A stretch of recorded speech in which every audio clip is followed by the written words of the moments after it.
Ladies and gentlemen, it's another episode of Pr0totype.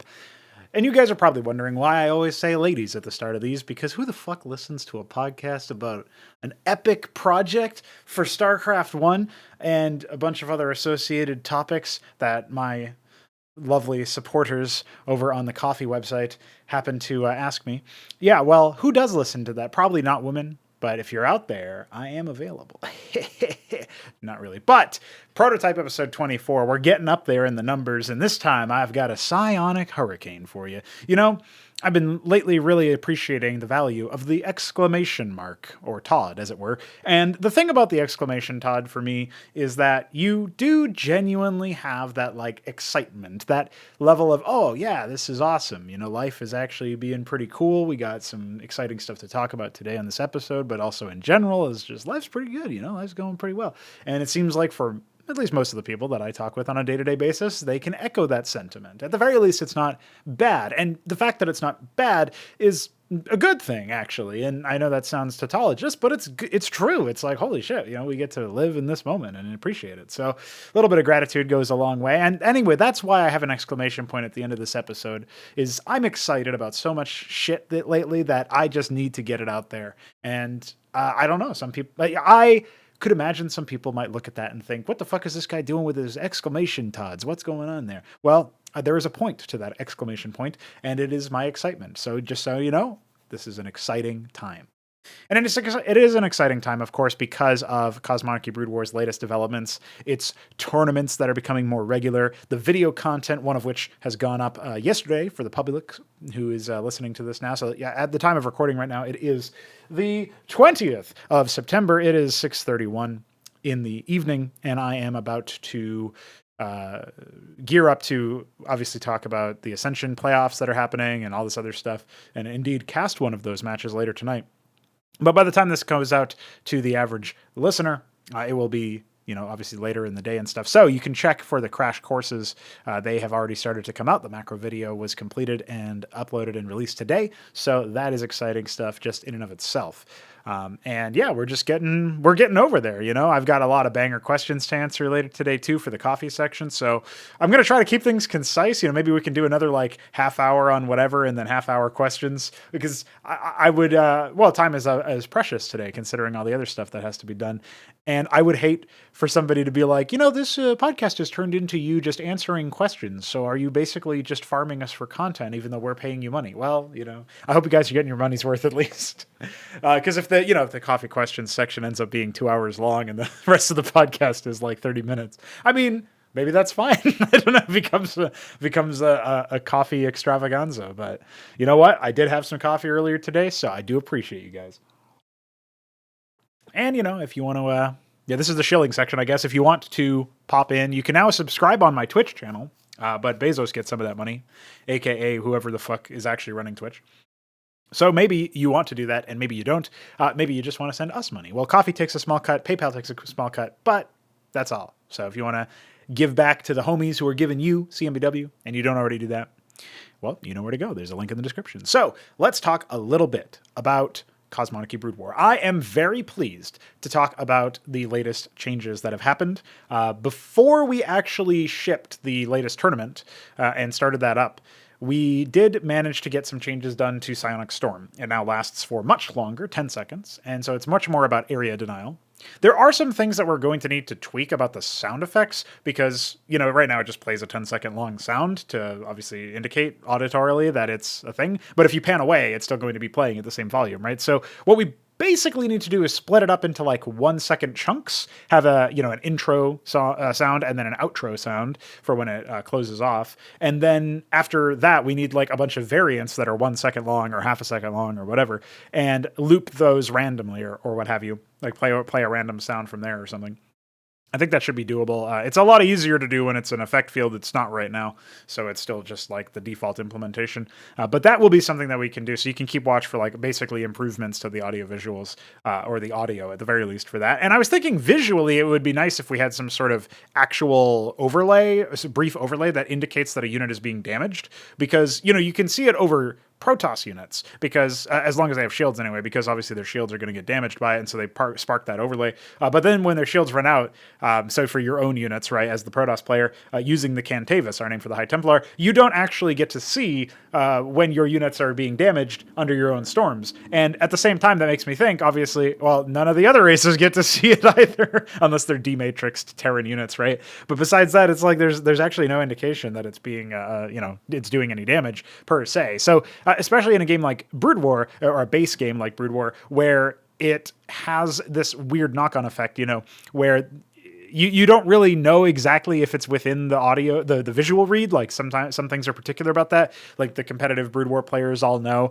all these details about Dark Swarm. It's called Carapace Swarm in CMBW, but Dark Swarm is like a different collision size than it actually indicates visually. Like that's one of the examples. Obviously, all the details about walling in Brood War is like, well, this structure looks like it's not pathable here, or it looks like it is pathable here, but it's not. So stuff like that is really awkward and jank, and people just have learned it and they've accepted it, and that's fine. Like we just choose to change those kinds of jank things where we can, where it makes sense to, where it fits our vision, right? Try to improve the sort of like visual clarity of the game, you could say.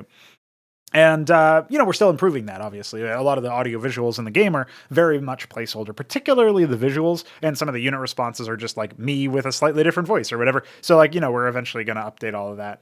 And I was thinking lately, we should probably throw in some more placeholder portraits so that we're not using, like, for example, for years now, we've been using the data disk for the Talos, just by mistake, I think. I think maybe I had used it at one point and I was like, oh, that'll be useful because then I can use the data disk for some birthday map for Darkened Fantasies, one of the regular contributors to the project. And I did make good use of it, but then obviously the Talos became a unit that people would actually build. And so having the data disk as the portrait doesn't really make sense. So at some point I'll go through and add a bunch of portraits that have been ripped from other sources. And those will not necessarily be super high quality, but they will at least be different. And that will be good for at-a-glance visibility. And maybe it can be like an approximation of what that unit's actual portrait might look like in the future. Like it's hard to separate out what our final renders are for things like the Nathracor or the Aurora from the placeholder graphics that we took from Five Nations, for example. And when you have those kinds of placeholder graphics, like, okay, the Ixiracore was recently going to be discussed. I gave a pitch of what I would like the Ixiracore to look like to Solstice, and Solstice has his own idea of what he thought the Ixiracore might look like, and he wanted to like preserve some aspect of the placeholder asset, but while making it very much not a bipedal unit. And my pitch was also to remove the bipedal nature of it as well, but I was thinking of completely omitting the tail, the scorpion tail whap or whatever, because I actually think it's probably better if they have some sort of parity between the default Hydralisk, where it actually attacks with some sort of ranged projectile or whatever, instead of like the tail flap. Or a tail whip or whatever. So, and I was actually thinking just now, maybe the tail whip could be on the Tethzoricor, since it's supposed to be this like area cleave thing, and maybe it could have like two tails, and one of them cleaves on the right side, and the other one cleaves on the left side, and that way you explain why it's like a radial damage, similar to like the Gorgorcore, I guess, right, in terms of the damage volume. So I feel like that's actually pretty cool. But anyway, like specifics aside, these are things that we eventually want to improve upon, and it's difficult to separate out those audio or the visual inspiration that we get, right? Like if we have something like eventually we're going to have like a Zorius Theleth or a Gorgorcore change, right? Where we have our own models for that. And they will probably bear some resemblance to the original. I guess the way that this isn't true is actually the Quasilisk. The best you can say is that the new graphic is also bipedal, but it's much more like, oh, it's kind of similar to the Zethracore, right? So that's pretty much the extent of that one. But, it also has like ranged, it's a ranged attacker, right? So there's like some aspect of that. That's kind of neat. Anyway, enough about the visual musings and such. Let's get back to the updates. Obviously, Psionic Storm. It's not been renamed to Psionic Hurricane, but it lasts for 10 seconds. It deals a little bit more damage than before, and it also is back to ignoring armor. That was actually a bug that I wasn't doing that before. It was like an oversight where we had removed that functionality unintentionally, thinking it was like something else basically in the code. But so I ended up re-implementing that, reinstituting that in a different way, and a more sane way as well than before. Anyway, the other stuff that we have to do to cover here is that there's been some other changes, and I'll also cover some musings that I've had that probably need to be adjusted or at some point. But one of the things that I was noticing, I've been watching a lot of Brood War streams lately, and I was watching a guy play on La Campanella, which is obviously not actually how you pronounce that, but I'm not going to bother trying to agonize over the pronunciation of that map. It's some sort of, like Spanish map or whatever, a Spanish name. And it's a Twilight map. It has all of these weird cliffs, and if you're as a Terran player going up against a Protoss player, if the Protoss goes carriers, like mass carriers, they can sit over the cliffs, obviously, and that's something that you can do. But I had never really internalized, because I spent a lot of time watching ASL, but I hadn't watched like first-person VODs for a while, that when you're being attacked by a carrier, the interceptor doesn't reveal the carrier that's attacking. So you can't actually retaliate. So I went in and very quickly did a quick check to see, like, okay, it's called a steward and a Solarian instead of an interceptor and a carrier in our case. So is the Solarian still alive for the steward when it attacks? If so, reveal that Solarian so that, you actually get a reveal. And like the reason why we check if it's still alive is because otherwise you'd get a crash if you were trying to access a dead unit. So in that case, it's like, yeah, check it out, dude. Like, reveal this attacker because they're connected, right? It would sort of be like, and I imagine this is actually true for Reavers now that I think about it. In stock StarCraft, I imagine Reavers don't get revealed either when they attack, although that could be, maybe Blizzard did hand-holding for that case and not for the Steward case. But yeah, so that was really easy in the context of like actually programming in that change. And it just seems like, well, Solarians aren't super powerful in CMBW, at least so far as we can tell right now. They're not dominant overly in a matchup, but that seems like fairness. And I guess in a funny way, you can almost say, hey, that thing that really bothers you in TVP, or everybody kind of agrees is a little bullshit. Well, we don't have that in our game because we fixed it. Like, we specifically decided, we looked at that in Brood War and said, well, that could be better. So that's like one example. I've just been trolling through, and I use this as like the old school for definition of trolling, where you're sort of like, you're spending a lot of time just sort of like looking through all the different details, right? That's the old school definition of that word. I've been going through all of these streams on Twitch at various times when I have a little bit of free time. I'm still kind of in the mood to do some development, but like maybe I'm eating or something, and instead of like watching some dumb YouTube video or whatever, that might be something that I do. And I pop into these people and say hi. I ask them, after some back and forth or whatever, I end up asking them like, so is there something about Brood War that you would change or that you think is a little bit dumb or something? Or maybe something like that will come up, like something that keeps coming up when I watch Blackman PL, who is a Zerg streamer, and he plays obviously against Protoss a fair bit because that's just a common matchup. And when he obviously gets attacked by Dark Templar and they kill all of his workers, he has to like panically like move his camera over every base like all the time to see if workers are dying, because you don't get a notification when your unit gets one shot. And obviously workers will be one shot by Dark Templar if the Dark Templar have the same upgrade, the same weapon upgrade as the Droleth, or the drone rather, has armor upgrades. So as long as upgrade parity is achieved, you're always going to never get a notification, basically. Always going to be one shot. And that is so annoying and stupid. And I'm really glad that we've managed to obviously like change that. Like, that was something that I pointed out to Veek way back when, probably over a year ago now. That's like, hey, this is actually really annoying and stupid, and we should probably fix it. And actually, I think the reason why I fixed that was actually like totally unrelated, because I think my Marines in some custom map for Mapperino that I played for, it was a DK map. DK made a map where you were fighting Protoss as Terran, and my Marines were being killed by a Dark Templar, and I was just seeing them vanish from the minimap, and I was like, wait, I don't get a notification. That was like the first time I'd really internalized that. So that was like 4 years ago or something, probably. I was probably tangentially aware that was a feature, but like it hadn't happened to me before. And I was like, oh shit, that's actually a huge issue, or I think it's a huge issue. So we ended up like fixing it as a result of, just me having that experience, and then being reminded of things like that, or finding new things that are like that, which is the example of the carrier interceptor not revealing the carrier thing. That kind of thing is like, oh, yeah, we have so many fixes or whatever. And now currently the thing I'm trying to figure out is Lakizilisks, when they're burrowed and you group select them with something else, they disappear the rest of the command card, and I really hate that. It actually cost me like an engagement when I was playing against the Shambler in some ZVZ matches to help him practice for the upcoming tournament. And I'm sure Mystery Meat and or Nablime are going to hear this and be like, wait, what the fuck? You've been helping Shambler practice? Well, the timing worked out, guys. If you happen to be on at the same time, I'll be happy to practice against you too. But yeah, that was one example where it's like, it's interesting to me anyway to to think about that sort of thing and be like, okay, well, what would what would I fix about the game? Well, actually, in this case, I don't need to look to Brood War. That still happens on CMBW. So I'm trying to figure out exactly how we're going to fix that, because that's really complicated, unfortunately. But anyway, those are some of the things that have been going through, like changes that have happened or changes that are going to happen in the future. Another change that I would like to do in the future is I would like to go in and fix up or address what I think could potentially turn into like a death stack kind of thing. So obviously a while ago, we ended up updating hippogriffs to have a different air weapon so that they wouldn't deal their crazy splash damage, or line trace rather, towards standard units, right? So like air units would not be affected. They would have to use that only versus ground, and so they have a different weapon versus air. It's still pretty good, but it's single target. So you can overwhelm them with swarms or whatever. You can no longer just build hippogriffs.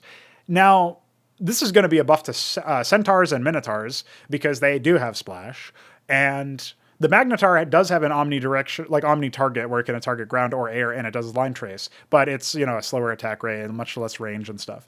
The Centaur, I feel like it could turn into a death stack because it does have splash that's on an omni target, and it's actually hit scan, like it's instant hit, so it doesn't fire a projectile. I'm not 100% sure about how good that is. So that's something that I'm going to be thinking about. Like, is that something that I want to, move away from or adjust or something? Obviously you have the missiles that it needs to be really close range to, and its main gun isn't really that high range anyway. So it feels like maybe it's okay, but at the same time, I could envision a case where you somehow get to a point where you have 20 centaurs in a stack and you've magic boxed them or whatever, so that you stack them up like mutas or whatever, and then you just roll through the map like erasing things, and that would feel pretty shit, obviously, if that was going to be a thing. And so I'm probably going to do a little bit of sanity testing or something on them, but that's something that I'm aware of that could turn into a problem. I don't want to just disproportionately nerf Terran Air, because obviously the first thing that we did related to this was the Hippogriff, and now we're adjusting the Centaur potentially, or at least like assessing it. But these are just things that I'm concerned about. Like the only other example of this is the Star Sovereign interception missiles, which deal splash. Maybe they don't need to deal splash. Like maybe the Star Sovereign's already powerful enough, and maybe you should actually have to escort it versus crowds of air units or ground units for that matter. And maybe that's fine. Actually, I think that's probably acceptable. So anyway, these are all thoughts that are in my head. Like maybe we just try to move away from having targeting both ground and air units with air units that have splash. The reason I make that stipulation about them being air units is you can stack infinite amounts of potential damage within one sort of pixel or whatever, if you want to call it that, like one tile, or depending on how big the unit is, obviously. And until we improve repulsion, if we even can improve that, which is the technical term for when the units, sort of decollide, but they're air units specifically, until we safely improve that, because we tried to improve it a while back and it was causing issues, then we can't realistically do too much about that situation. And even if we do improve it, is it going to take into effect while moving? Probably not. Maybe we could make it happen, but I feel like it would lead to other issues down the line. So this is all well and good as far as reflection goes, but it's just something that I'm thinking about. I don't really want to have the game ever be able to turn into this weird permutation where, because you've survived into the late game, say in an FFA or, a fastest map, God forbid. Thankfully, none of those have been made in CMBW. Although now I said it, I'm sure Ben is on the case. Maybe the Shambler. Who knows? But something that I am conscientious of anyway is I really don't want the game to turn into I've got enough of this unit that you can't beat me. In the context of remotely even matches, and specifically in the context of you having all of this packed together and not being able to really do anything about it. You know what I mean? That's sort of what I'm getting at.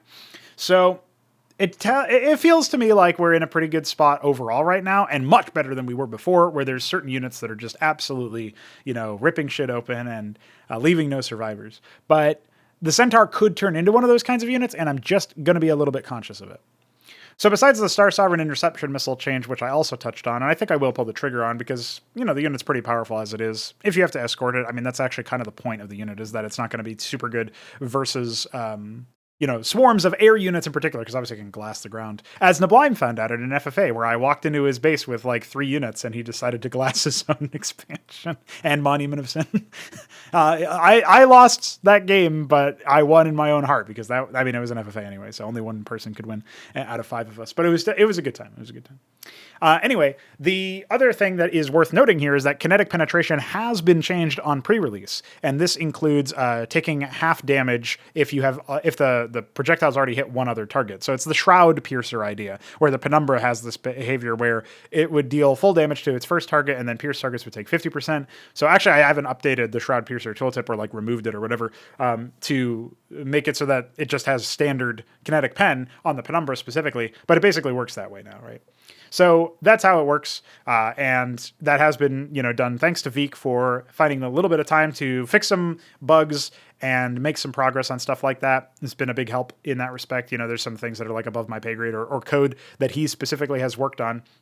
And I think it's really good that he's able to occasionally chip in and do a couple of things, right? Like, I think the last time we had, maybe it was like 2 times ago that Veek was able to like take some time from his busy schedule and contribute, was actually implementing the version checker. And that's been super useful for like catching potential desync cases that could be falsely reported as, oh my God, this is really unstable. And it turns out, actually, you guys just did an update. One of you did an update. So now we just don't have to worry about that now. And that's really, really awesome.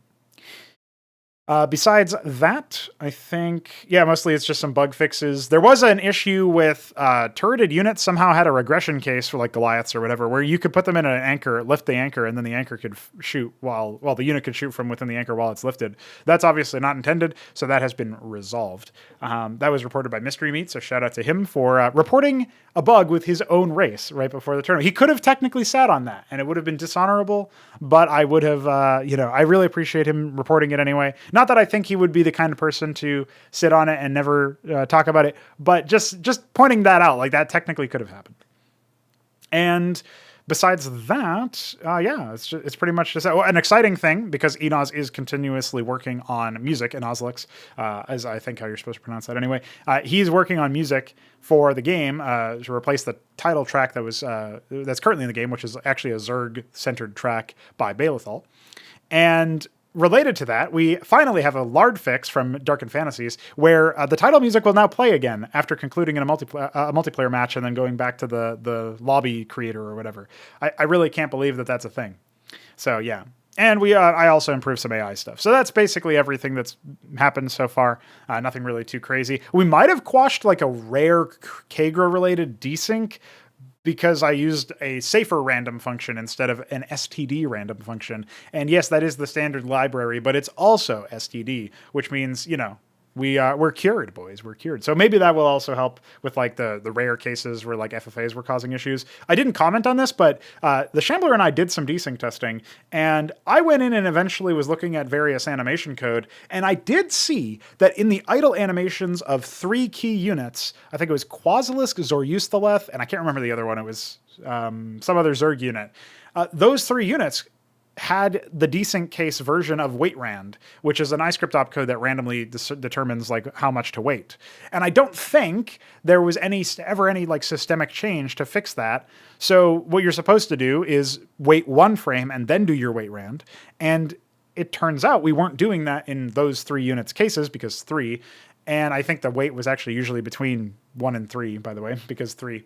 But anyway, either way, like fixing that is a big deal because maybe that was also the cause of those like weird desyncs we would sometimes get in both FFAs and 1v1s. Zerg was always involved. And the Zoryustaleth in particular was one of those units that I think was being spammed at this time in the meta. So yeah, I haven't seen any reports of desyncs or hash errors yet. So that's really cool and really promising. Maybe we can finally start having NHFFAs in CMBW. I know there's a couple of people who are really interested in that sort of thing. And yeah, as we improve the general state of balance, thanks to all of these tournaments that are happening, well, that's going to translate towards, FFAs as well. And, just general team games and a larger scale stuff. So we'll keep on playing some games and, running some AI tests and some team games and stuff like that. And big helps from a couple of people who have been playing some matches lately in that respect. There's a new guy on the block. Nicholas is his name that he likes to go by. He played a couple of matches against the Shambler and against Nablime. So he's I don't think he's. I haven't watched any of the games. I don't know if he's taken any matches against these veterans. Although I know that some of them were off racing at the time or whatever. Anyway, but. Apparently he's not bad, so it would be cool to check him out and showcase him in that sense, and sort of give him a warm welcome since he seems pretty gung ho about playing. And generally, we're getting a little bit more of a raise in audience, you could say. So yeah, and I think that's that's related to a point that I'll get to a little bit later on. So there's been some nice people who've been playing some matches, been some nice people who've been hopping in on the streams and stuff, and obviously we're checking out some more progress. We'll see what happens in the future, but that's been sort of like the latest changes and some of the changes that we're going to be making in the future, like that Star Sovereign thing, like, considering that Centaur thing. And obviously we talked a little bit about audio visuals there as well. So I want to talk a little bit about a mini preview for Ascension number 4. I actually have been using this Bracket HQ website for a while. And hey guys, I found out that it does have a group stage, sort of like, a group stage into playoffs format. It's a little limited. It doesn't let you do double elim for the playoffs in the same thing. Like it's supposed to be all in one. And it doesn't let you retitle or change any details about the group stage. And it also doesn't let you use the King of the Hill format that Ascension uses. So it just assumes that you do like a round robin group stage basically, which for those who don't know is like, if I have A, B, and C, A plays B, then A plays C, then C, B plays C, and then you basically repeat or whatever.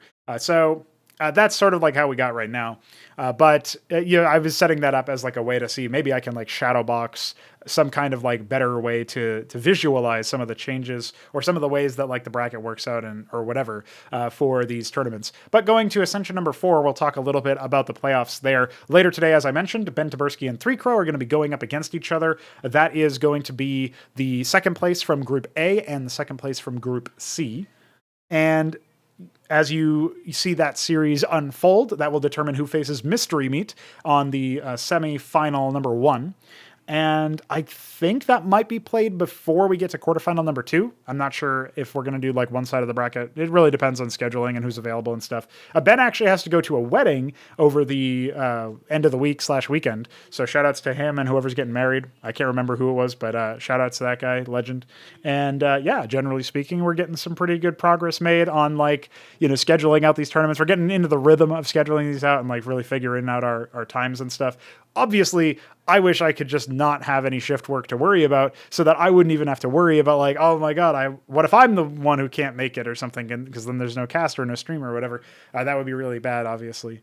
Maybe in the future, if it gets bad enough, we might just decide to like not play them live, like instead just have the replay submitted. But I think it would be safer to play them live always, and it would be more enjoyable to play them live. So that's my vote anyway.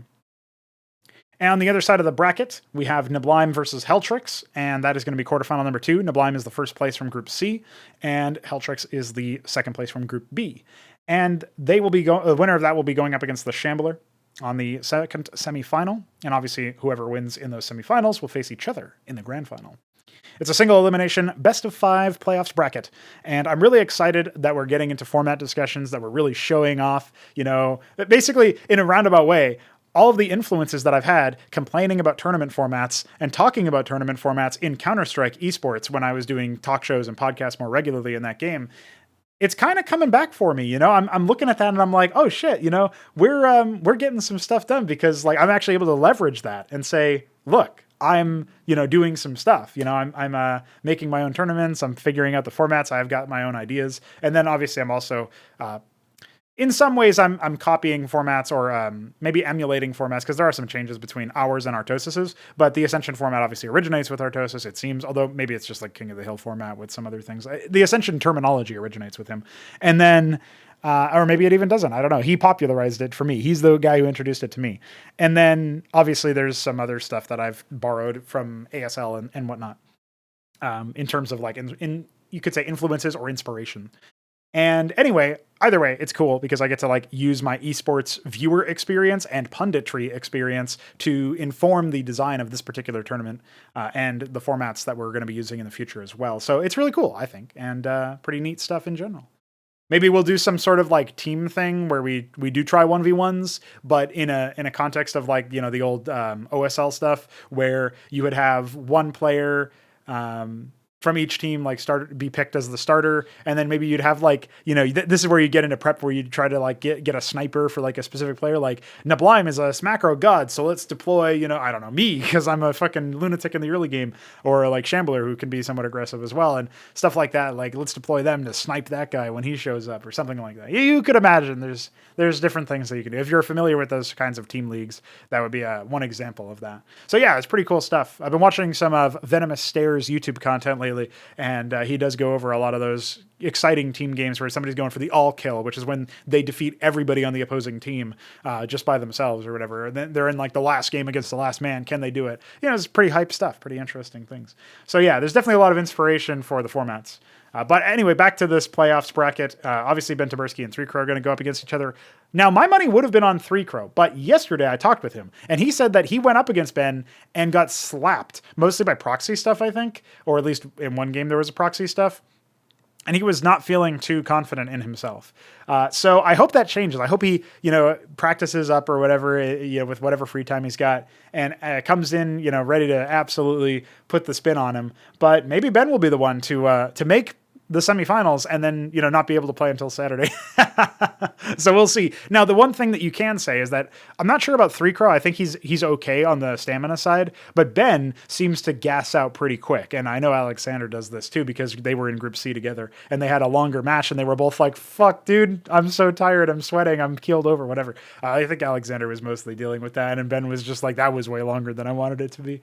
And then, you know, they crashed and didn't get great sleep or whatever. So, you know, the older gentlemen among us are maybe, you know, need to be retired to their bed a little bit sooner than the more spry people. Like Kian's my age, so 3Crow, that is that's his first name. So, you know, Kian's my age. He's probably in a pretty good spot in that respect. So who knows? You know, who knows what's going to happen? But maybe if the games go long, the series goes long, that could be 3Crow's victory, you know, ticket to success. But if I had to preview it, I would actually say that they're fairly evenly matched. I would edge out 3Crow for general awareness of the meta and familiarity with the units and expectations. But we did see a little bit of weakness in his group stage play where he wasn't really able to spend his money or do like clean openers. And obviously BDB does try to do like aggressive early game things so that he doesn't have to survive to the mid game and the late game, so that he can close out the games sooner rather than later. And that's why he was doing, you know, proxy gate and stuff against Alexhandr in Group C. So like, you know,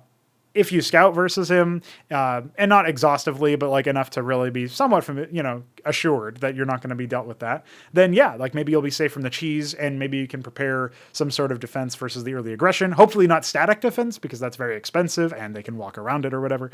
But you know, these are different things, and it's Protoss versus Protoss, so I expect a lot of really interesting plays coming out of that alone, especially at this level of play.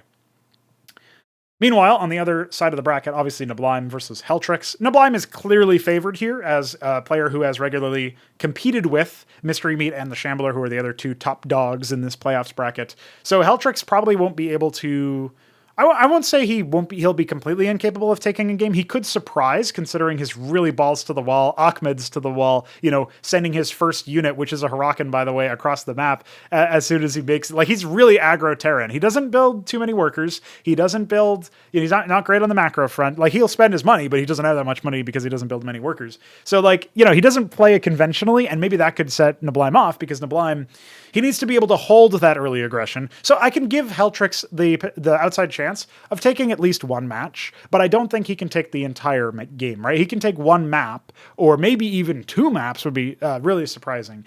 But I don't think that he could win in this. He's definitely not favored to. So if he does, it's going to be this huge upset, and we'll see that that's scheduled for September the 22nd. So that's going to be Friday at 2 p.m. So if this is coming out before then, oh, well, it is coming out before then. If you're listening to this before then you know when to set your alarms to.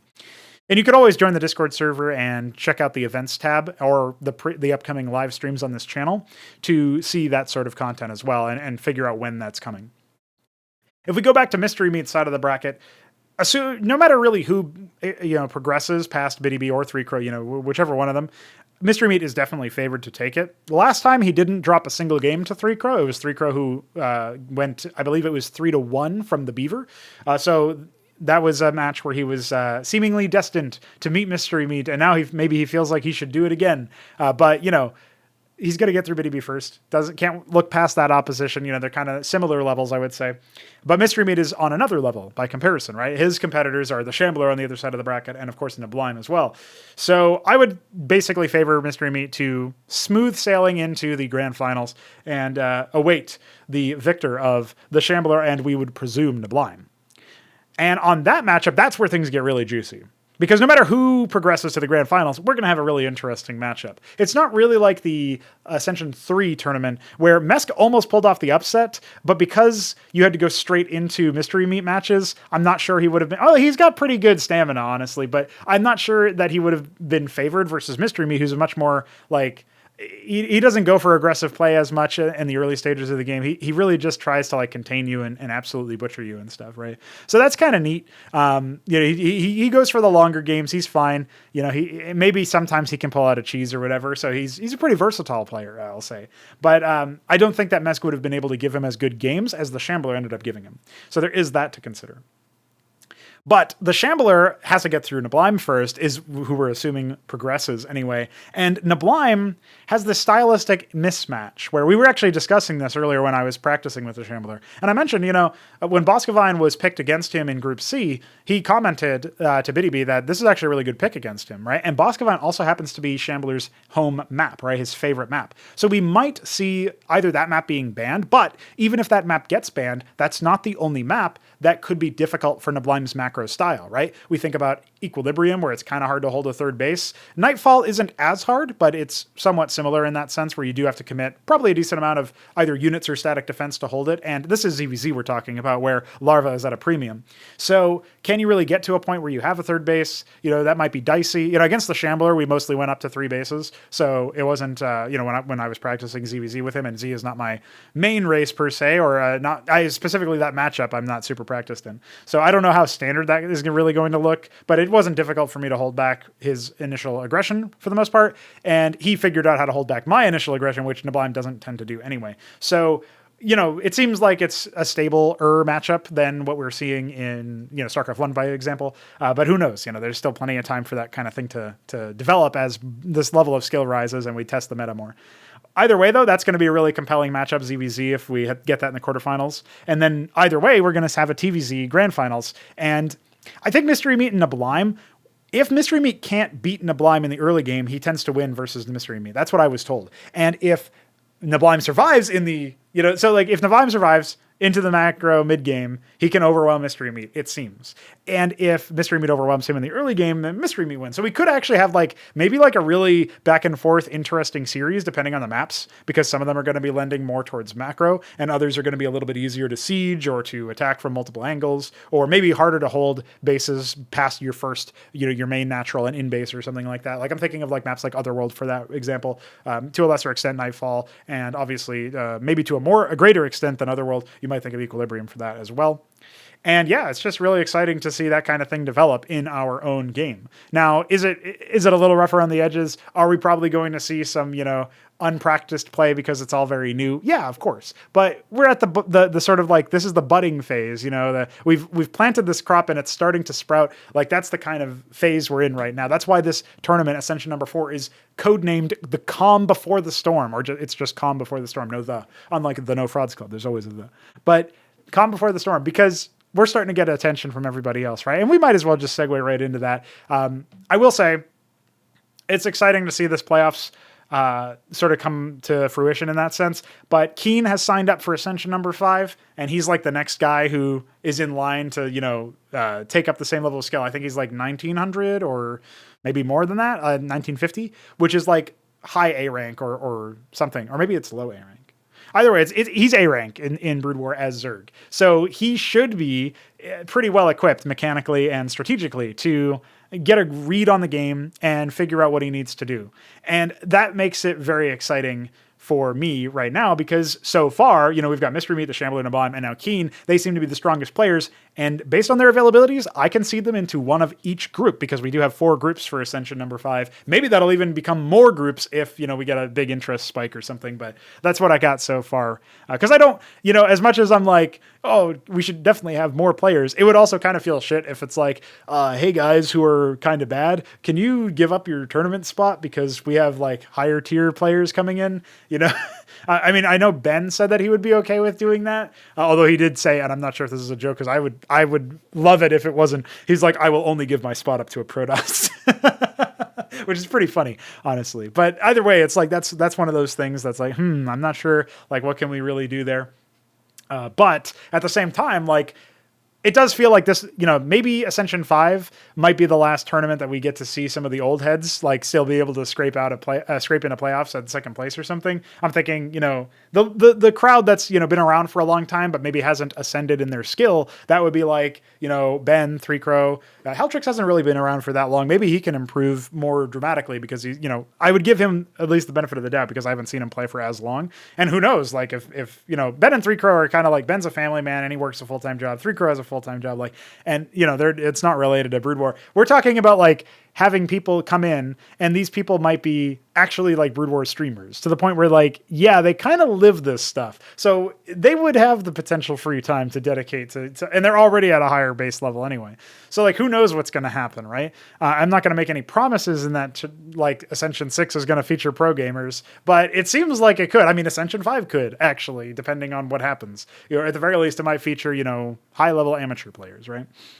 And the reason I say all of this stuff, the reason I blab and blab about the future and Ascension 5 and all this other interesting things is that, I mean, I don't know. It just seems like this might be the last time that we get to see some of the old, it'll be like nostalgia in a way. It's like, what if we get to a point where even our current top dogs aren't top dogs anymore because of this new crop of people who are actually like veterans from Brood War who are interested in coming in? Like, that could genuinely happen. That's why it's called Calm Before the Storm for number 4.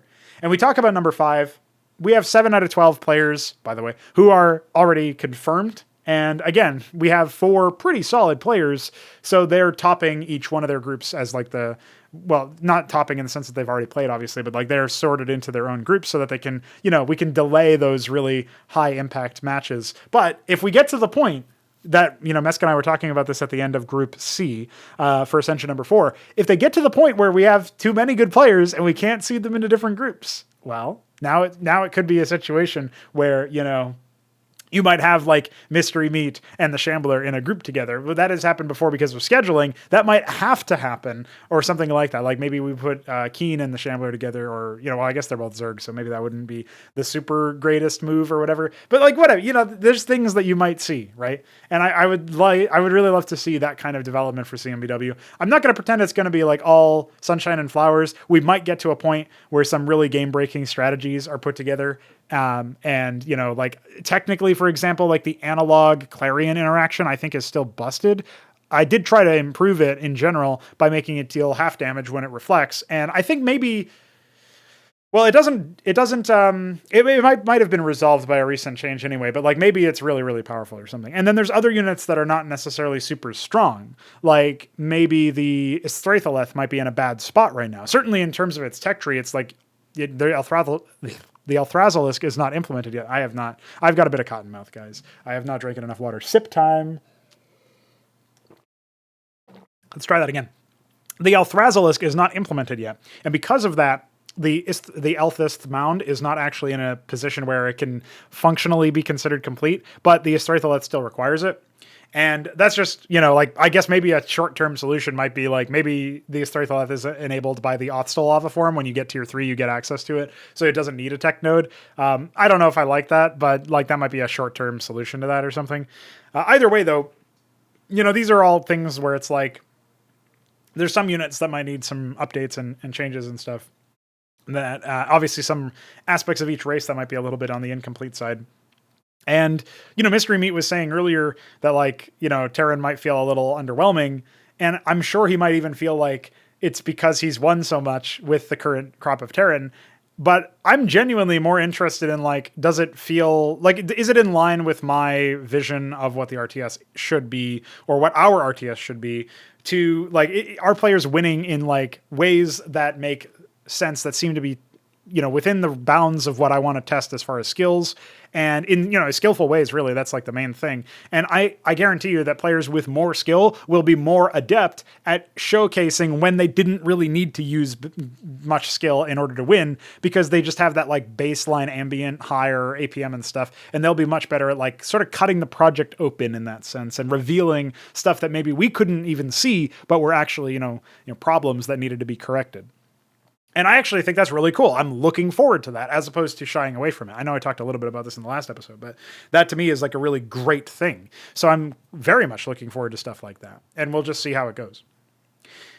Let's talk about the video content that is happening. Oh, before I talk about that, I should mention a little bit of housekeeping. Ascension number 5 is going to have a different map pool by a fair margin. I'm going to be replacing Boscovine, Death Spiral, and Equilibrium. I think Exidu will make it into that pool, although it will need some testing, of course.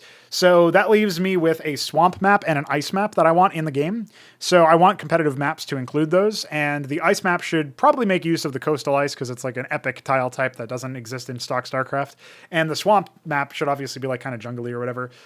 There might also be a general need for like a Badlands type map or a Badlands and jungle map. So if you don't make a swamp map or an ice map and you want to make something like that instead, well, it might still be accepted, right? And we might just cycle out something else. But when we're looking at the map pool currently, I'm obviously right now we have Boscovine, that's the swamp map. Death Spiral, that's a desert map, but we have Nitro Valley already, so that's going to get... Death Spiral is, I would say, a less solid map than Nitro Valley in terms of consistently giving good games. It did have like the greatest match of the tournament set so far in Ascension 3, but that's a separate thing. Like that might as well have just been like a, dumb luck, I guess.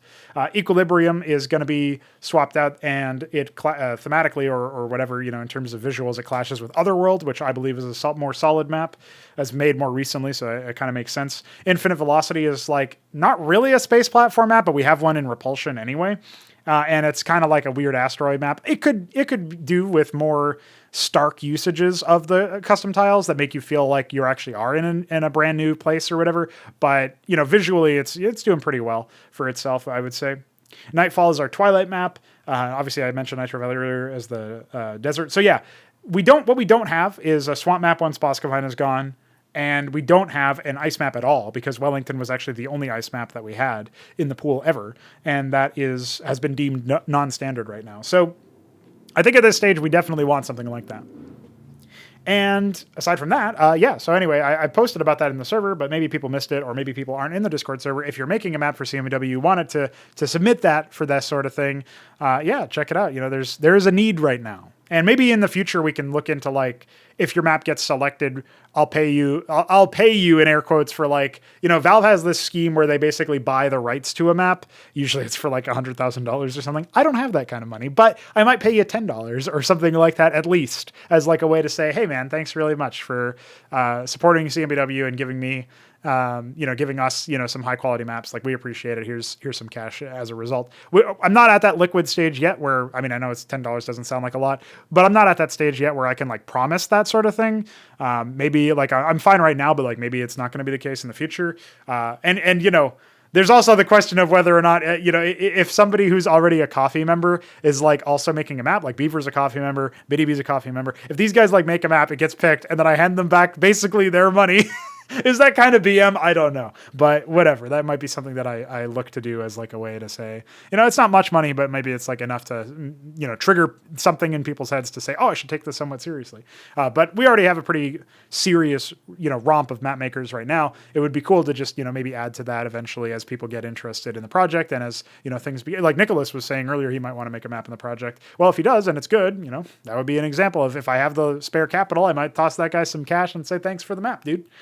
Because, we're using it in the tournaments. So obviously it's, a quality addition to the game. And in a way, we're kind of benefiting from it, because tournaments are almost like equal parts, like competition, obviously, but also advertising the project as a serious thing. And so if your map is contributing to that, then yeah, it feels right anyway to be, if I'm able to, that I should probably hand out some cash for that. So anyway, that's just amusing. That is a musing thing that I'm, the thing that I'm thinking about. So anyway, let's talk a little bit about the video content. So I released a crash course on macro for CMBW and really tried to underline the key differences between CMBW and StarCraft 1 as far as the macro is concerned, right? Where we have, all these different features, quality of life changes, egg rallies, multi-building select, unlimited unit selection. Well, limited to 252, but it's way more than 12, by the way. Obviously, the way that resources work, saturation, depletion, capping your gas, having the ridge as a new node, depleted minerals don't provide collision, etc., etc. You can watch the video, but that's sort of like a summary, although I didn't cover like supply and a bunch of other stuff in there. I did in the video, but I didn't in that summary. So yeah, you can check it out. I'll put a link to it in the description if you somehow missed it. It's a pretty cool video, and I think it's just yet another thing that I'm going to be working on, right? I'm going to be starting on the micro videos script. I've already got its bullet pointed, but I'm going to start the script and the recorded, like the clip hunting and stuff. I'm going to be doing all of that tomorrow, actually. So when this video goes up, I will already probably be streaming working on that video, because I streamed working on the previous video, and a day later I released the video, so that's pretty cool. If we can just keep doing that, that's pretty awesome. I might even do a little bit of work on it during tonight's stream or something before CMBW's Ascension tournament. But either way, it's like this is sort of some of the stuff that I'm working on. And it dovetails really nicely with the, inviting the broader Brood War community. That's something that we really want to do a lot of. And we're starting to get this sort of like momentum and attention from the Brood War community. People like Herbmon are interested in playing it. DeWalt is aware and wants to play in the tournament, maybe. Like, that's crazy to think, because he's literally the best foreign Protoss player. Probably top 2 best foreign players at all. The only other one I can think of would probably be Mihu. And, Gypsy's pretty solid as he's probably the best foreign Terran. Oh no, I guess Mihu's a Terran player, so he might be the second best foreign Terran, Gypsy, that is. But so yeah, that's a case where it's like, this is crazy to think that like maybe, these people who are top of the food chain in, outside of Korea would be potentially interested in the project or even aware of it to begin with. So that's really exciting. Peruvian player and streamer Terror has been watching castovers on his stream apparently, and like just interested in videos and stuff. So that's really cool. And then, yeah, there's like a lot of people who are supportive of the idea. Actually, I was talking with Terror yesterday, and he said, one of the things you can probably do to advertise the project, because I asked him if he had any advice for that, like what are players kind of looking for or whatever. One of the things that he mentioned was, yeah, if you want to advertise the project, just say that the tournaments have money, and I was like, yeah, they do have money, but I guess people might not be aware of that, or like how the payment scheme works. And I'm already planning on a video that goes over the tournament format where that will be discussed. It's just that's going to be later. That's after all the other crash courses probably. So we'll see. That might be the last crash course that we do. By the way, there's going to be a total of 6 of those that I'm currently planning: macro, micro, Terran, Zerg, and Protoss, and then our 6th one will be the Ascension explainer that explains the format of the tournament, and also the fact that it has money. Who would have thought? And that you can donate to the prize pool and all this other stuff. So yeah, it's pretty cool. Anyway, all of that is to say that the broader Brood War community is taking notice, and more people are starting to show up, and these crash course videos are 100% going to be integral to that, because it will help to explain the differences between StarCraft 1 and CMBW, and hopefully demystify the project and make it feel less intimidating, because that has been something that people have probably been thinking, and at least in a couple of cases, people have outright told me, hey, I'm interested in the project, but it looks a little intimidating with all the new units and stuff. And I mean, to say nothing about the mechanics being different. So if I can go over that and demystify it a little bit, I think that's only a good thing anyway. And the upside seems to be that more people are going to take notice and pop in. Like, as soon as I released that video, we had 3-4 new people just join immediately. So pretty cool, honestly, pretty epic. So anyway, that's all stuff that I think is worth commenting on and worth pointing out. And I appreciate everybody who's popping in. And I, of course, appreciate all the old heads as well. But I did want to comment on that before going into the coffee questions. For some reason, I always have to blow my nose a little bit halfway into these episodes. And if you want to say bless you, even though I didn't sneeze, well, you can do that verbally, or you can do it with 3s, and that is accomplished at coffee.com/Pronogoandveek7. Yes, you can send us some cash dollar bills, and in response, you will get the opportunity to ask questions, which we will answer. Or mostly me these days, but, Veek's a busy boy. Anyway, let's get on to the coffee questions. Myrian asks, how much inspiration from past games or other works was drawn from to create Xibalba and your other planned universes and games? This is a really difficult question for me to answer, because I look at other universes and a lot of the times I'll see maybe 1 or 2 ideas that I think could have some potential or are interesting. And then the more I learn about the author's intent behind those ideas, the less interesting they end up being.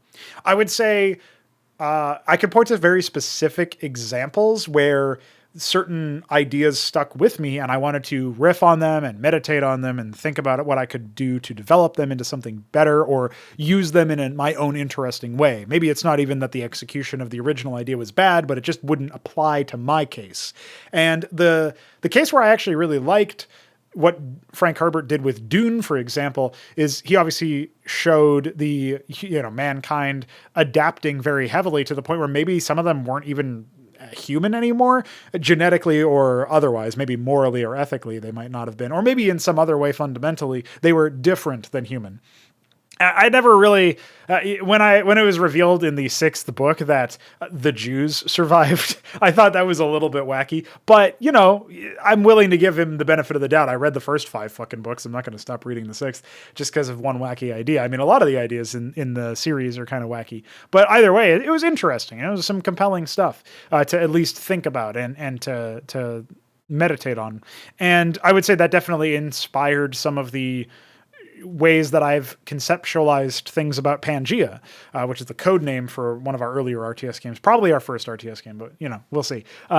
And that's one of those cases where it's like, I have this alternate setting, which is basically this like galactic, galaxy-sized supercontinent. So there is no such thing as space, but there's this enormous construct that takes, light years to cross and stuff like that, right? And light years in terms of distance, and all this crazy stuff, right? And it's very impractical as an idea. Probably would never exist in real life, in air quotes. But how does that change things, right? You still need some kind of crazy spacecraft or something like a spacecraft in order to travel because there's all of this vast distance. So how do you get around places? And then anyway, like there's things like that. And the backdrop is, there's human-like things, but are they still human? Have they moved past human? Did they, they share a common ancestor, you could say, but have they evolved into something else or in some cases even devolved? So there's definitely some cases where I'm thinking of that and I'm thinking, yeah, I reshaped those in their development phase in, very much with some understanding of I got some of these ideas from thinking about the Frank Herbert Dune books. And I think that's no accident anyway, that like I was already kind of working on that setting anyway, but I happened to shift the disparities between the races to be considered in that light. Like, okay, how distinct is it really though? So that's one example where definitely it's inspired some kind of approach or, philosophical idea to how the mechanics of certain races and their differences really work. I would say it's pretty easy to look at Blood Summon in Onatar and think, okay, these guys are very much, almost like fantasy, style demons, not really Warhammer 40K style demons for sure. And certainly there's not much sci-fi about them. So they very much almost feel a little out of place, but I hope in an unnerving way as opposed to a silly way, right? And there's an inspiration from fantasy and such. I would say some of my most foundational influences as a young child were the Warlords Battlecry series in terms of the kinds of ideas it would put in my head about RTS races in a fantasy or, medieval type setting. And obviously StarCraft. To a lesser extent, Warcraft 3. I didn't grow up playing the first game or the second game. I didn't really grow up playing much Warcraft 3. Obviously, I played like custom maps like everybody else because the base game was so ugly and horrible. And the custom maps were also ugly, but they weren't maybe as horrible. Maybe they were. Standards were different back then. I was a kid. Don't judge me. But the bulk of my attention was directed, as far as sci-fi goes, it was a lot of StarCraft, a lot of Halo, but not necessarily in the context of, hey, these stories are really good. It's just like ideas get planted in your head that like your conception, your understanding of what a demon might be is influenced by Warlords Battlecry and Warcraft 3. And like, okay, those are like examples of demons in pop culture that you yourself have absorbed, right? So inadvertently and undoubtedly, there have been some sort of effects where just by playing some games and reading some books and, watching some movies and shows and stuff, I've definitely had some ideas for, some kind of conception of like what a certain thing is made up of that, right?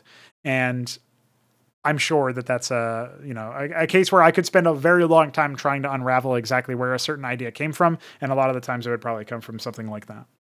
So those are just some examples, right? Talking about Blood Summon and how distinct they are. But like Xibalba was mentioned by name. Warhammer 40k was probably an inspiration in the sense that I really liked the scale. Like even before Xibalba was an active development as a setting, I had ideas for things like the Githrovin, the Keltar, the Makral Das. I had those ideas dating back to some StarCraft custom projects from probably 2011, 2012, where I thought, well, if I was going to replace some races, what might I do? And how might I meditate on existing ideas and like where would they go? And so you can kind of tailor some thoughts. Like the Protoss have some traits that are also present in both Githrovin and Keltar, but like separate traits are. Obviously the sun worship is like a meditation on the fact that Protoss are so the sun worship of Githrovin is kind of like a riff on the plantness of Protoss, where they obviously have photosynthesis, right? That's a puzzling decision, but a decision nonetheless that Blizzard made. And so okay, that's a thing. And I pivoted it a little bit more towards culture as opposed to, biology. But then you think about the Protoss have striders and these mechanized robots or whatever, or exoskeletons, exosuits that have 4 legs. They have the Dracoden, they have the Dragoon. They didn't have other striders in StarCraft 1, but eventually, the StarCraft 2 gives them the Immortal and stuff like that. So they have these units that act as striders, and they're quadrupedal. So what if I make the Githrovin quadrupedal, and then we can have something that's kind of like a strider, or maybe just a 4-legged walker, but instead of it being like this weird exoskeleton made to preserve the this shape that you can't really place in their physiology because they're bipedal, maybe instead the reason why some of their exosuits are going to have 4 legs is actually because they are made to as like power armor to support the Githrovin form and stuff like that. So there's like some definitive inspiration that I can like specifically pull back the curtain and remember these details came from that. Obviously the honor culture and battle culture, war culture was refined and maximized for the Keltar, although a lot of the Keltar and admittedly a lot of the Githrovin is like ideas from other places, and I would say original ideas to whatever extent you can have those, where I can't exactly place where they came from. But these are like some specific examples, and Sifi are sort of like humans, right? They're the closest you get to humans in Xibalba. I don't think that I can point to any specific case for the Makral Das. I just remember I had the idea of like, I remember thinking if you had a case where you wanted space squids or like some kind of like aquatic creature, you can't invent fire underwater, so you can't industrialize. At least that's like the idea that I had back then. Maybe it's possible to have some like wacky concept for how you would industrialize without water, or without fire rather, underwater. But that's one of the things that I thought of. So then I thought, well, what if they have the capacity to dominate psychically? And that's where, they use the people that walk, the land walkers, right? Those kinds of things. They use the land-born creatures, the lesser entities, lesser hominids, to assemble their things, right? And so they happen to be on a planet that's like that. Okay, then that's the explanation for how they were able to create various spacecraft and vehicles and stuff. And so having this idea back in 2011, 2012 or whatever, it wasn't very well developed, but eventually I was able to turn it into what the Makral Das are. And I knew I wanted some kind of connection between, the name of the race to reflect both of them. And originally the idea behind the Dasir was that they would be, I don't even think Makral Das was the first name for this regency back when it was just considered a race that I was going to implement in StarCraft.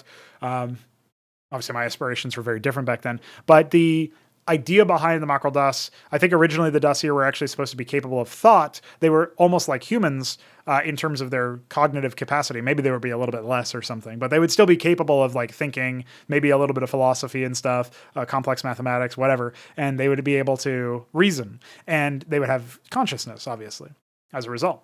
And so that was eventually shifted to, maybe you can argue that like if a dog has consciousness, then so does a Dasir, but they're more like a dog or more like a bear or more like something like that in terms of intelligence. So they're less sophisticated. And in that way, the Makral Das or the Makralon are actually responsible for elevating them in that way. I remember thinking about that, like what if they're elevated by the Dasir are elevated by their overlords in that sense. They're not even given, name by anything else than their overlords. Like their overlords are why they have that name.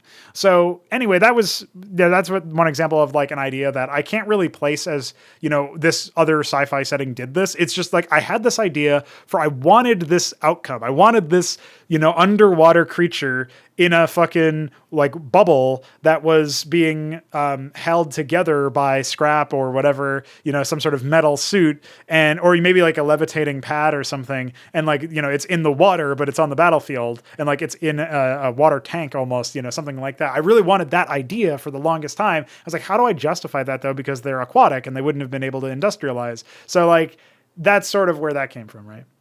And that's not really an idea that I've seen played around with in sci-fi. I'm sure it exists. I can't imagine I'm the only person to think of it as like a solution or one way to solve that particular problem. But I came up with this way to solve it. And then I thought, well, it would make a pretty good RTS race, right? So there you go. Some examples, and hopefully that gives you some idea of the breadth of inspiration and sources that I'm pulling from to create things like Xibalba and other universes. But yeah, it's pretty cool stuff. Obviously, nobody creates in a vacuum. So what I can encourage people to do if they're interested in creating stuff is whatever genre you're thinking of, consume a lot of shit related to that genre, and then consume a lot of shit that's unrelated. Because, you know, watching YouTube videos about space or something like that gave me ideas for fantasy games in the past. So you never know what could really spring to life, but just have like a rich diet of really high quality things. And if you happen to have low quality things, just think about what you might do better. And that's a sort of axiom that I've been able to put into practice down the years, I would say now, maybe decades, that I've been, you know, really trying to create stuff, even from a younger age. Thanks for your question, homie. Lucifirius asks, computer specs and peripherals.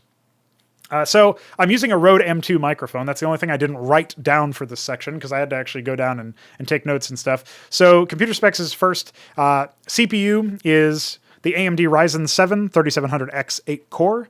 It is, I think it was like one of those like, you know, top of shelf kinds of options some years ago. So the same is true for my GPU. That's an AMD Radeon RX 5700 XT. There'll be a text version of this in the description, of course. RAM is 32 gigabytes. I think it's DDR3 because DDR4 wasn't commercially available for a reasonable price back then. And I think DDR3 was what was, or maybe I'm thinking of DDR5. I can't remember, and I don't know how to check. So maybe I'll, you know, correct that in the description if I confirm it. Otherwise, if it still says question mark next to it, you know, I don't know. But I have 32 gigs. I tried to do 64 a while ago, but it was causing some kind of weird like issue where it would just shut down my computer in the middle of like streaming and playing CS. So that was happening some years back, and I was like, fuck this. I'm not going to do that. So I think I tried even like replacement sticks and everything, and it didn't work. For monitors, I have two. This is down to peripherals now because I don't know what other hardware I guess my motherboard and stuff. I don't remember my motherboard, bro. Sorry. Maybe I'll add it to the text. Monitors are, I have Asus VG279Q, 27-inch IPS, 144 hertz, 1920 by 1080. I've got two of those. I definitely need a third one, but it's not going to be that kind of monitor. It would just be for notes or something. It's like a tablet that I plug in somewhere mount on my wall. Headphones are AKG K240. I can remember that without looking it up. I wear them every day. And they're pretty comfy, and they're pretty neutral as far as sound goes, which is perfect for me because I do a lot of sound editing. Mouse is a Logitech G403 Hero, a Hero sensor. So that's a wired mouse. I don't use wireless mice. I've tried using a wireless mouse a while ago. It was fine, but I wasn't a super fan. Mostly because I would have to like remember to charge it and stuff. And if you don't remember to charge it even for like a day or maybe 2 days or something in a row, it can cause some stupid issues. So I think they're better about that now. Like I was watching Elfish Guy, who's a Counter-Strike commentator from Australia. He did a review of a mouse that was sent to him for free, but he wasn't sponsored for the review, which obviously is good to know because otherwise you couldn't trust the review. But he commented on what he could say and what he didn't know about. He like recommended other reviews and stuff. Apparently like mice like that, actually, it was wireless, but you could like dock it on the charger when you're not using it like super easily or something like that. So that seemed like much more convenient for me. I really don't want to treat it like a wireless mouse when I'm not using it, if you know what I mean. So yeah, that seemed like a pretty good idea. And then for the keyboard, I'm using an EagleTec KG10. It's got brown switches. I previously had blue switches. I think I liked typing on the blue switches moderately or minorly better at the very least, but this sound generated by the brown switches is more tolerable for the streams. Now, I was talking with Vu some years ago about, he's another Counter-Strike guy, and he said that gasket-powered keyboards are apparently really good for streaming because they feel like blue switches, but they sound like nothing. If I can do that, then maybe that can be something to look into. But I think he was spending like $300 on a keyboard, so you can lick my dick, dude. I'm not doing that. Anyway, that's the answer to lucifirius's question. And hopefully he found it useful for whatever reason. He was asking me some details about that. Alexhandr asks, doing it yourself and experimentation is the best way to learn something, but did you use any other sources, books, video series, friends, etc., to learn C++? And if so, what were those sources? Well, I'd like to say right at the outset, I am not necessarily the guy you want to ask about learning C++. I would definitely recommend the Handmade Heroes section of YouTube, the Handmade Hero playlist or whatever series. At least like the first 10 videos or so are really, really good for like learning game programming in particular. And that's by Casey Muratori. You can also learn, I think it's what's it called? Star Galaxy Online, something like that. You can look up Casey Muratori's website. He'll probably point it to you. It's some online course via his Substack that...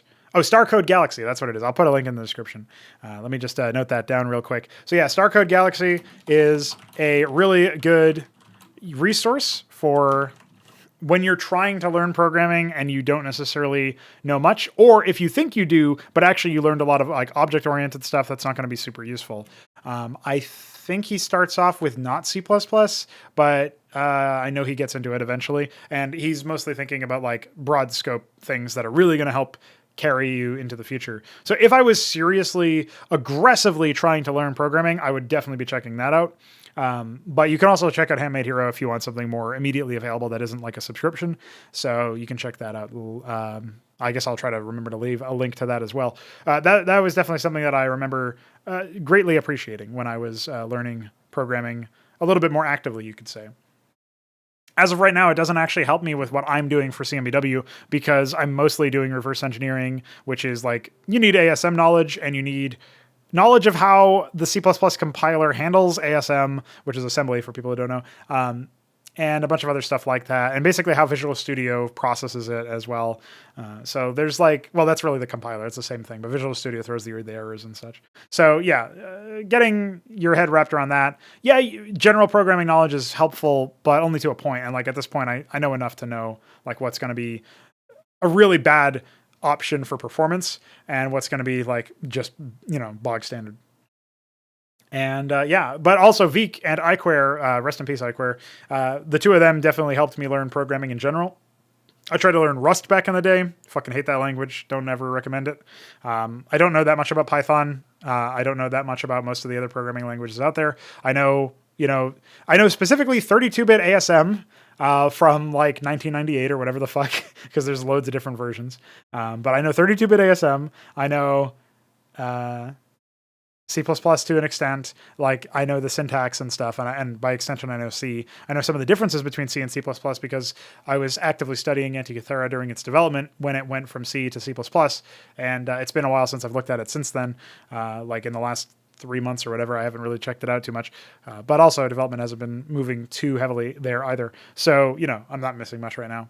But yeah, so I definitely would recommend, if you know anybody who's actively doing that kind of programming, we do have a data-oriented design channel in the Discord server, and that's specifically for programming. So you can check that out and post your questions there or whatever if you have them.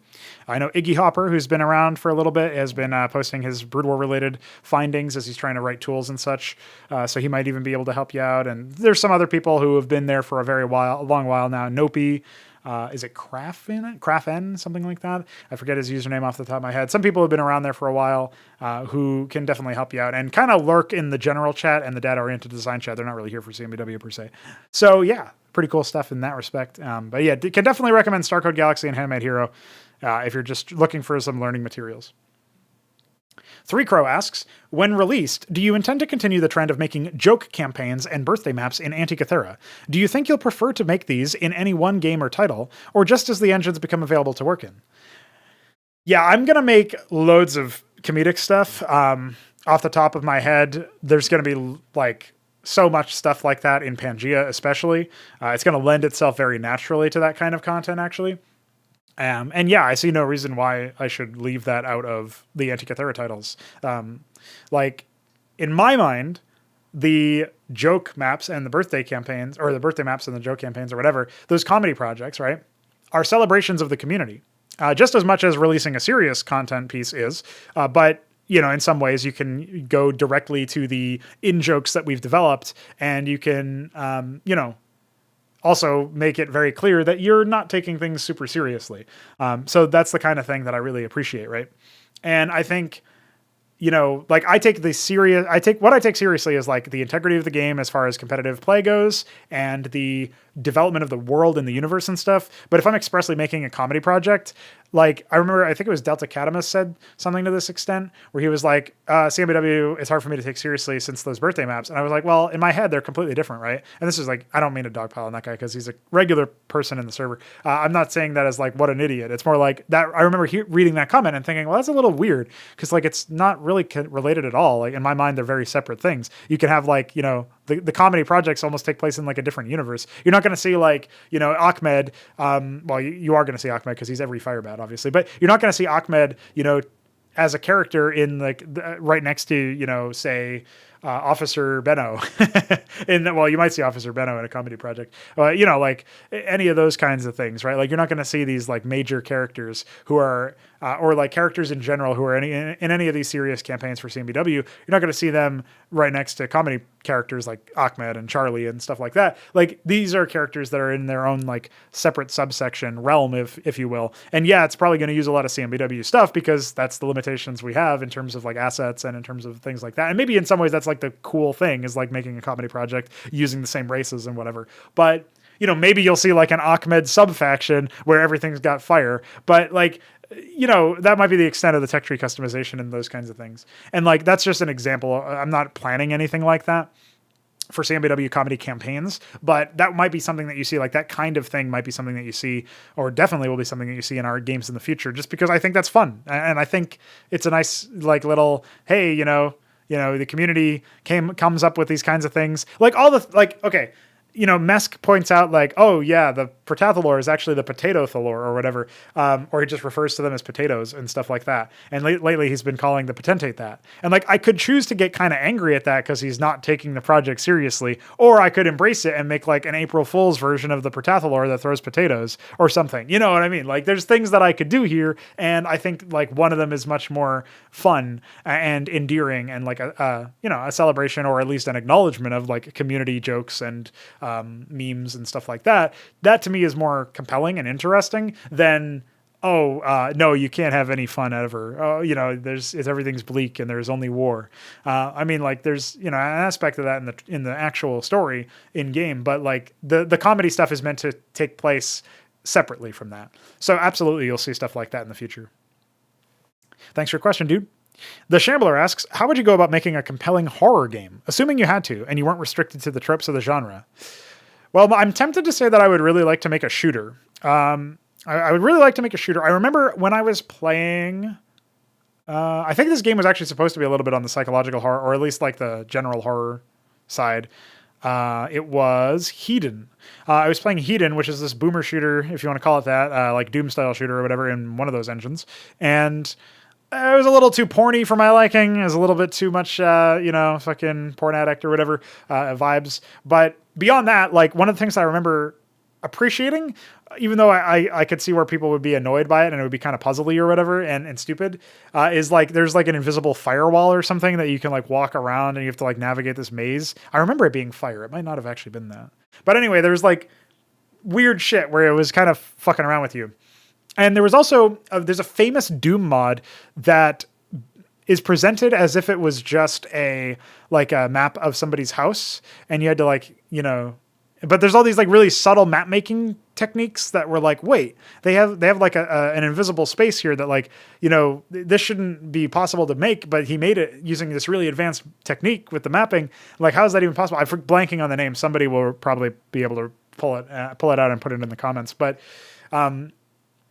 yeah, there's something like that I really appreciated where it's like, single player, there's an element of like, holy shit, what's happening? Like it just keeps getting more and more and more ridiculous and like absurd, but in a way that's not like comedy. It's like, holy shit. Like there's way more to this than you think. It's like 100 times bigger than you might think when you're just looking at the basic house. And like, what does all this stuff mean? Like some of it's subtly unnerving, like some of the power-ups being, rubber ducks, I think, or something. It's like, what is this? Is this like some weird childhood trauma shit? And then like, I don't know, there's all sorts of wild, wacky stuff. And you could like go through the mirror if you like filled the bathtub up or something, and some crazy shit. And then you'd go into this like cursed reality where it's like even worse.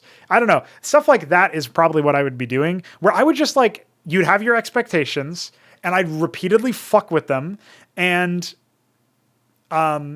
I would also make the game possible to beat really fast. But if you do it that way, you actually haven't experienced like 90% of the content. So you'd probably be able to beat the game, or at least like each level of the game. You'd be able to quote unquote speed run it, and maybe even think that was the intention. And ideally, I think I would go the other way. I would make it, the horror is in some ways meta, because it's like when you find out that each level is actually way longer than you thought. Like this would be like the ideal game to happen when the internet doesn't exist, and you and your friend from like elementary school or middle school or whatever, like you come over his house and he's playing it and you're like, oh, I've got that game too. And he goes into like an area neither of you have ever seen before. And it's like, holy shit, this is just like the second level. I was just replaying it, but I found this thing that like, does anybody else even know about this? Like that feeling of like, holy shit, I've made a discovery, and it's not necessarily good. Like it's kind of unnerving and unsettling. That's the kind of thing I would go for in my horror game. So it would probably be a shooter, and it would probably initially start off kind of like that Doom mod or whatever, where it's, it's just a map, and then, but there's like these things that are subtly off, and you can't really place it, and you don't have to be a Doom mapper to figure out that it's subtly off either. Like it's just like, I feel like something would have happened a little bit differently here. Like maybe like one of the enemies that you find just doesn't even react to you, and you shoot it, and it takes like a lot longer to die than the other enemies. But eventually, so you think maybe it's a bug or something, and then like eventually it dies. Like maybe as soon as you shoot it, there's like a timer, and eventually it just sort of like collapses upon itself, or like, commits suicide, or I don't know, something like that, right? It's like, what? That doesn't seem like it should be right, but like it never happens again. So you're like, oh, maybe that was just a bug. I guess I'll just continue on. Like going meta and going like really fucking with your expectations, and just continuously getting more and more fucking weird, to the point where like eventually I genuinely would want players, if they're playing a horror game and I'm responsible for it, I genuinely want players to be like, I have to close this game and like stop playing for a bit because it's really fucking with me and I don't know what's happening. I'd want to get that psychological with it and like that meta with it, where it's like, yeah, and I do all sorts of stuff. Like there's this funny horror game where like when you would reload, sometimes it would just load you like everything would be on the ceiling and you would be upside down. And sometimes when you were like saving your game, it would say like erasing save file. Like, but not all the time, right? And that was the important part. I think this is like a PS2 era game. I never played it, but I remember reading about that in some Game Informer edition back in the day. And like, that's the kind of shit that's like, yeah, man, I'm really into that for a horror game. Like just really full tilt the player and make them think like, oh my God, like everything's falling apart. You know what I mean? And so like when you like, there might be like one option. I mean, I don't know how much of an asshole I'd be with this, because like I was tempted to say like, replace save game with exit, but it still says save game and you exit. Like that would be just dickish. But like that might be one thing that like something like that anyway might happen, where instead of exit game, it's just maybe the exit game button is fucking removed. Like you can still Alt F4 obviously, but like maybe you get into deep one and you're like, I need a break, and then you like hit the pause button and you hit save and quit or whatever the option is, and it's just not fucking there, man. Like maybe that's something that happens, and I think that would just be awesome. So there you go. There's some more some musings for you. And yeah, thanks for your question. I haven't talked about that my idea for that at all, and I hadn't really thought about it at all, so it was kind of cool. HelltRYKS asks, will there ever be a live-action Ackmed movie? If not, does Ackmed even need a cinematic debut, in your opinion? Well, I've never really played around with doing movies, but it would be really cool to do certain things. Like, even if I used to have this like camcorder, and I used to make like funny videos, like skip videos almost, where I would review music, but I would do it in unconventional ways. So like, I remember one video, I placed the camera inside my fridge, and I opened up the fridge as like a bit, right? Because I'm like, it's sort of like the original fridge gif for me is like, it's supposed to be like a shot of me like walking through the apartment. Like I got a couple of shots of me just like walking around or whatever. And there's just like some classic death metal, because I mostly reviewed metal back then. There's like some classic death metal playing at low volume in the background. It's supposed to be like a shot of like me that, like I'm doing my thing or whatever. And then, I open the fridge and I'm like, well, we got some pizza, some chicken, some soda.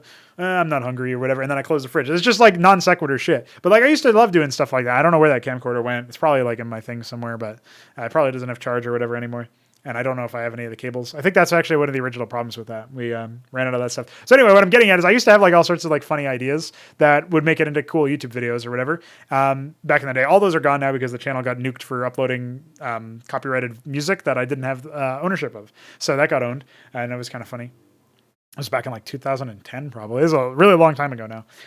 But yeah, that's back when I was doing stuff like that. And so yeah, I like movie making. I follow a lot of channels that talk about script writing for films and general films and stuff. So it's not like totally out of my wheelhouse per se. It's just something I haven't done in a long time as far as like general staging and filming and stuff. But also I haven't done a lot of, I haven't ever done that in a professional sense or even like a hobbyist sense, movies specifically, but I wouldn't be opposed to it. However, I don't think I'm going to have the resources to do that anytime soon. And I'm not planning on writing an Ackmed script because I don't even know what you would do. Like you kind of need the universe and then Ackmed slots in and is just like, oh, Ackmed is the main character without being the main character. So that's kind of cool. Does he need a cinematic debut? It would be really cool. Yeah, I don't know. He doesn't need it. He still lives in our hearts and our minds and in our games. So I think that's probably fine. But if he gets one, I wouldn't be complaining. And Ben Taberski asks our final question. Have you ever played the StarCraft board game? It sucks. Would you like to see or make a true RTS board game conversion? And do you think it could work? I don't play a lot of board games, but I'm imagining he's asking me this question, not just because he's played the StarCraft board game before, but also because, you know, he's a family man and maybe they like to play board games and maybe he could get them in on a Cosmonic Brood War board game or Xibalba board game or something. I just don't know what it would be like. Like the kind of board games that I might make would definitely be more on the enthusiast crowd, it would feel like. And I'm not sure what I would make that's meant to be like more casual, like Monopoly or whatever. So what would it even be? I guess you could do like an FFA and, you know, you'd have a turn. Each person would have a turn like Sorry or like Monopoly or whatever. And then, based on the decks of cards, like a card you'd pull out would like determine maybe like a random event in the map, or like maybe that like because maybe there's like an AI, right? And so like I don't know if you'd be building card decks or what. Like I think your actions would give you pieces, but like that's like a lot of notes to learn, like a lot of rules to learn and stuff. So I don't know exactly how you'd do that. Maybe a digital board game would be easier, right? Because it's like, but then you're basically playing a game. So why not just play the RTS? I don't know. It's hard to imagine it working out super well. It would definitely need to be adapted to a point where it's kind of unrecognizable from a mechanistic standpoint, but you could at least like maybe use like a small fraction of the tech trees and stuff and then, you know, use them in different ways. Almost like if you made like an XCOM type game, but it was like squads of units from, you know, CMBW as an example, or Xibalba or Pangea or whatever. It's like, oh, you know, we're using like some small elements of the tech tree and you get to see like really like more intimate battles, like small scale skirmishes and stuff. Like that makes sense to be turn-based, right? It could also be, you know, real time, but it makes more sense to be turn-based, I think. So yeah, like maybe something like that could work. I think it would involve card decks and it would involve pieces. So it would be similar to like, you know, Sorry and Monopoly and stuff. But what would the board be? Like, would the board just be like a Risk style map of territories and you try to claim stuff? I could see like a CMBW themed Monopoly or like Frauds Club themed Monopoly game, or something in that style. Or like, what's the other one? Candyland is one of them, but there's like another one where you go, oh, maybe it's just Parcheesi. I don't know. I think it was Parcheesi. The one that you can like, you count off pieces. I remember I played this with my ex-girlfriend's family a lot, and they got really angry at me that I would just count the spaces to move in my head, and I would just move there. And if I ever miscounted, it was always to my detriment. Like I always moved one spot too low when I wanted to move further, or one spot too far when I didn't want to move further. Although I think in Parcheesi you always wanted to move further, so maybe I'm thinking of Sorry for that. Anyway, I remember people giving me shit like, no, you got to count them one by one. I was like, what do you mean? It's just 5. Like I can count to 5 pretty easily in my head. So I just remember that like a funny exchange. But yeah, so anyway, the reason I'm saying all of that is because I don't have that much experience with board games. It's mostly casual stuff for me.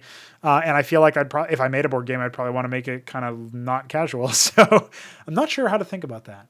But right now, unfortunately, I kind of have to disappoint you with a lame answer and just say I have no idea if it could work. It sounds kind of hard. You would definitely need to adapt the setting as opposed to the RTS part in terms of mechanics or whatever. And, you know, maybe you could have like, maybe a trading card game would work a little bit better than a board game. I'm not sure. But either way, that's sort of, that's my thing. That's what I think. And that brings us to the show outro. Just under 90 minutes, which is not too bad, right? We got tournaments to look forward to, videos to look forward to. We're still working away on those tutorials, but obviously I've been dedicating a lot of focus lately to tournaments and video content. Once the crash course videos are taken care of, it'll be a lot easier to dedicate the time that was being spent on that towards tournament play or tutorial work. And obviously tournament play will continue. Every other week is the current rate. So we will have a week-long break after the playoffs here before we start off Ascension 5 in the group stage. And that is probably how it should be, because then we get a nice amount of time to work on other content, improve AI, improve single-player experiences, improve versus AI experiences, improve audio visuals, etc. And also, indeed, make progress on tutorial content and stuff like that whilst we prepare for the next big update and, cast and spectate some games. So expect more castovers, expect more tournaments, expect more everything, because Cosmonic Brood War, it's here to stay, baby. And yeah, don't die.